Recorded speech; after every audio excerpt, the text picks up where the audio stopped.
யோவான் அதிகாரம் 19.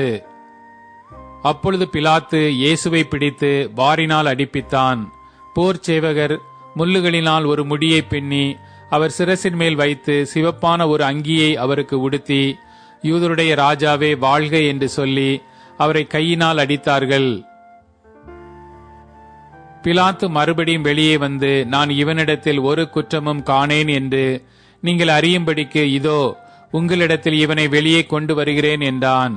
இயேசு முள்முடியும் சிவப்பங்கியும் தரித்தவராய் வெளியே வந்தார். அப்பொழுது பிலாத்து அவர்களை நோக்கி, இதோ இந்த மனுஷன் என்றான். பிரதான ஆசாரியரும் சேவகரும் அவரை கண்டபோது, சிலுவையில் அறையும், சிலுவையில் அறையும் என்று சத்தமிட்டார்கள். அதற்கு பிலாத்து, நீங்களே இவனை கொண்டு போய் சிலுவையில் அறையுங்கள், நான் இவனிடத்தில் ஒரு குற்றமும் காணேன் என்றான். யூதர்கள் அவனுக்கு பிரதியுத்தரமாக, எங்களுக்கு ஒரு நியாயப்பிரமாணம் உண்டு, இவன் தன்னை தேவனுடைய குமாரன் என்று சொன்னபடியினால் அந்த நியாயப்பிரமாணத்தின்படியே இவன் சாக வேண்டும் என்றார்கள். பிலாத்து இந்த வார்த்தையை கேட்டபொழுது அதிகமாய் பயந்து மறுபடியும் அரமனைக்குள்ளே போய் இயேசுவை நோக்கி, நீ எங்கே இருந்து வந்தவன் என்றான். அதற்கு இயேசு மாறுத்தரம் ஒன்றும் சொல்லவில்லை. அப்பொழுது பிலாத்து, நீ என்னோட பேசுகிறதில்லையா? உன்னை சிலுவையில் அறைய எனக்கு அதிகாரம் உண்டென்றும் உன்னை விடுதலை பண்ண எனக்கு அதிகாரம் உண்டென்றும் உனக்கு தெரியாதா என்றான்.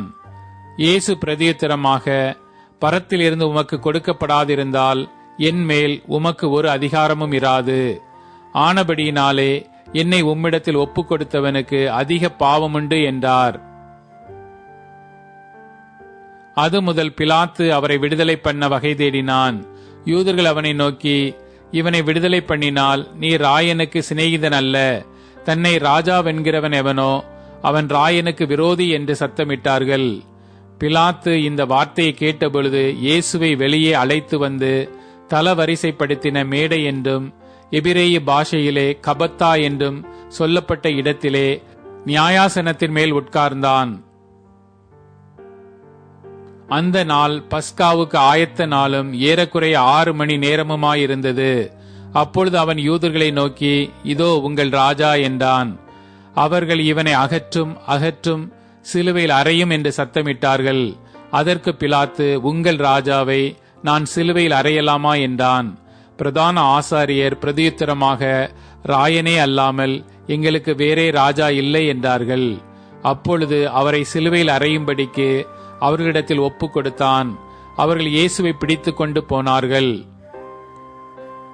அவர் தம்முடைய சிலுவையை சுமந்து கொண்டு எபிரேய பாஷையிலே கொல்கொதா என்று சொல்லப்படும் கபாலஸ்தலம் என்கிற இடத்திற்கு புறப்பட்டு போனார்.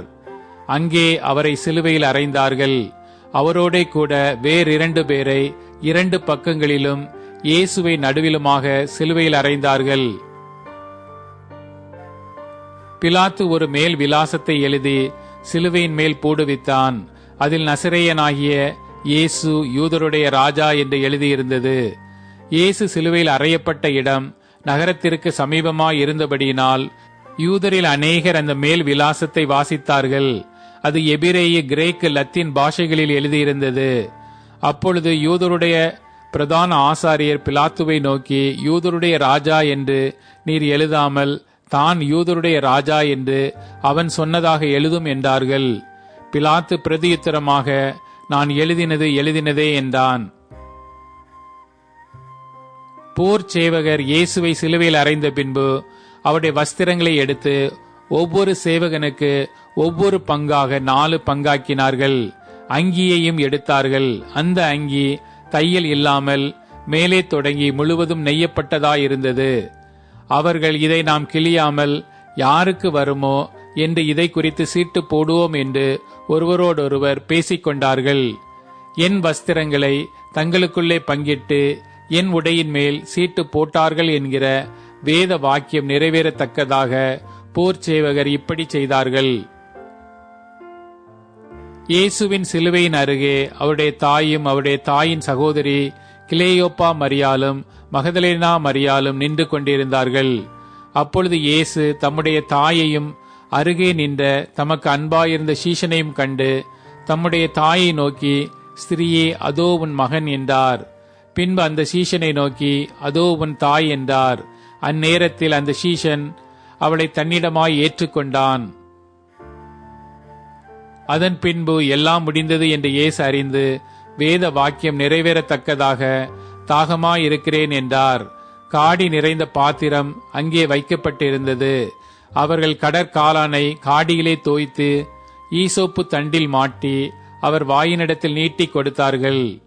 இயேசு காடியை வாங்கின பின்பு முடிந்தது என்று சொல்லி தலையை சாய்த்து ஆவியை ஒப்புக் கொடுத்தார். அந்த நாள் பெரிய ஓய்வு நாளுக்கு ஆயத்த நாளாய் இருந்தபடியினால் உடல்கள் அந்த ஓய்வு நாளிலே சிலுவைகளில் இராதபடிக்கு யூதர்கள் பிலாத்துவினிடத்தில் போய் அவருடைய கால் எலும்புகளை முறிக்கும்படிக்கும் உடல்களை எடுத்து போடும்படிக்கும் உத்தரவு கேட்டுக்கொண்டார்கள். அந்தப்படி போர் சேவகர் வந்து அவருடனே கூட சிலுவையில் அறையப்பட்ட முந்தினவனுடைய கால் எலும்புகளையும் மற்றவனுடைய கால்களையும் முறித்தார்கள். அவர்கள் இயேசுவினிடத்தில் வந்து அவர் மரித்திருக்கிறதைக் கண்டு அவருடைய கால் எலும்புகளை முறிக்கவில்லை. ஆகிலும் போர் சேவகரில் ஒருவன் ஈட்டியினாலே அவருடைய விலாவில் குத்தினான். உடனே இரத்தமும் தண்ணீரும் புறப்பட்டது. அதை கண்டவன் சாட்சி கொடுக்கிறான். அவனுடைய சாட்சி மெய்யாய் இருக்கிறது. நீங்கள் விசுவாசிக்கும்படி தான் சொல்லுகிறது மெய்யென்று அவன் அறிந்திருக்கிறான். அவருடைய எலும்புகளில் ஒன்று முறிக்கப்படுவதில்லை என்கிற வேத வாக்கியம் நிறைவேறும்படி இவைகள் நடந்தது. அல்லாமலும் தாங்கள் குத்தினவரை நோக்கி பார்ப்பார்கள் என்று வேறொரு வேத வாக்கியம் சொல்லுகிறது. இவைகளுக்கு பின்பு அரிமத்தியா ஊரானும் யூதருக்கு பயந்ததினால் இயேசுவுக்கு அந்தரங்க சீஷனுமாகிய யோசேப்பு இயேசுவின் சரீரத்தை எடுத்துக்கொண்டு போகும்படி பிலாத்துவினிடத்தில் உத்தரவு கேட்டான். பிலாத்து உத்தரவு கொடுத்தான். ஆகையால் அவன் வந்து இயேசுவின் சரீரத்தை எடுத்துக்கொண்டு போனான். ஆரம்பத்திலே ஒரு ராத்திரியில் இயேசுவினிடத்தில் வந்திருந்த நிக்கோதேமு என்பவன் வெள்ளை போலமும் கரிய போலமும் கலந்து ஏறக்குறைய 100 ராத்தல் கொண்டு வந்தான்.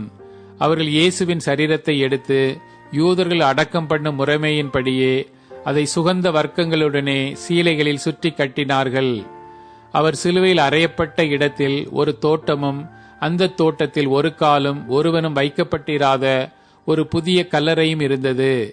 யூதருடைய ஆயத்த நாளானபடியினாலும் அந்த கல்லறை சமீபமாயிருந்தபடியினாலும் அவ்விடத்திலே இயேசுவை வைத்தார்கள்.